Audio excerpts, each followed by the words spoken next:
Tenet was largely seen as one of Christopher Nolan's rare missteps, but it wasn't the movie's confusing time travel plot that was the problem. Nolan's career took off with his striking mystery Memento and his underrated crime thriller Insomnia. However, it was his venture into the world of Batman that made him a fan-favorite filmmaker.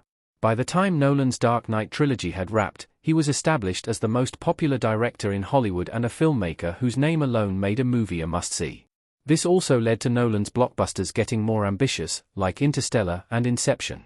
The trend of big and bold concepts gradually led to Nolan making Tenet, a movie that is seen by many as his most disappointing feature. Nolan rebounded with the Oscar-winning Oppenheimer, but looking back on Tenet, there is a lot of misinterpretation about just what went wrong. Tenet's confusing nature was blamed for its struggles. Tenet's time travel ideas are not easy to follow. Along with a 70% on Rotten Tomatoes, Tenet simply does not have the same adoration from Nolan's die-hard fans as his other modern classics. Its less enthusiastic reception caused many to quickly blame the complicated sci-fi plot for turning audiences off. The movie stars John David Washington as the mysterious protagonist, a CIA operative who is tasked with infiltrating the inner circle of an arms dealer in possession of weapons that are being sent back and forth in time, leading to an attack on the present coming from the future. Even the short explanation of the plot is complicated, and the movie only gets more confusing as it introduces new time travel elements and rules. Tenet's complex timeline also includes instances of the audience seeing moments they've already seen but from a new perspective. Certainly, it is a confusing sci-fi adventure that requires the audience to pay close attention and maybe even watch it twice to really get a grasp on what's happening. However, what is preventing the audience from connecting with the movie goes much deeper than Nolan having ambitious ideas. The real problem with Tenet was the characters. Christopher Nolan leaned on cliché and shallow characters to carry the complicated plot. The reality is that Tenet features the least compelling and least developed characters in Christopher Nolan's career. Instead of carrying the complex plot, these characters drag it down as the audience is unable to engage with them or care about what their outcome is in the story. The major issue is John David Washington's protagonist.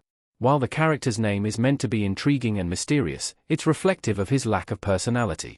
He is a tool to move the plot rather than a character we are supposed to be rooting for. Washington has moments of charisma, but they are fleeting without having much to work with.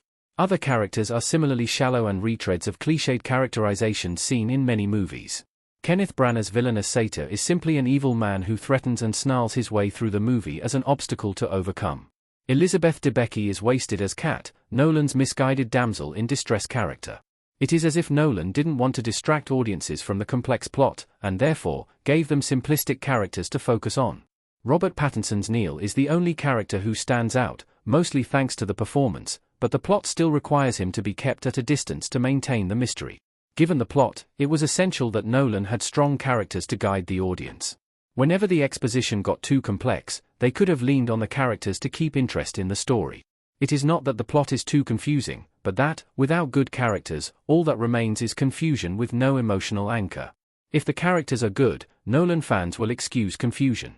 Inception and Interstellar successfully blended complex ideas and emotional depth. It may be true that some fans found Tenet to be overly confusing, but it is certain that it would not have been so detrimental to their enjoyment if there were stronger characters.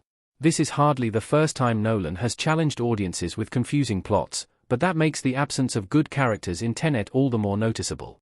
Inception's multi-level dreamscape is the kind of concept audiences need a diagram to really understand, yet it was Cobb's, Leonardo DiCaprio, determination to see his family again, the emotional journey of Robert Fisher, Cillian Murphy, and the charisma of Eames, Tom Hardy, that make the movie so enjoyable.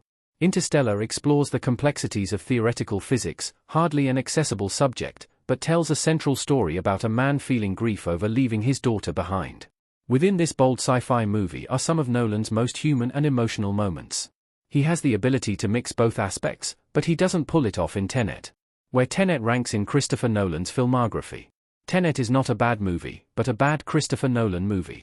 Even with the lack of emotional connection and strong characters, Tenet still has the spectacle of a Christopher Nolan movie. As frustrating as its shortcomings are, it is far from a bad movie. It is only when considering Nolan's entire filmography that it becomes a disappointment, as it ranks close to the bottom. Tenet is perhaps a more rewatchable and entertaining movie than his debut feature, Following, but that movie was a micro-budget indie that served as Nolan's admirable first attempt. The Dark Knight Rises is another ambitious Nolan project that is filled with issues, but the scale and the characters are more effective.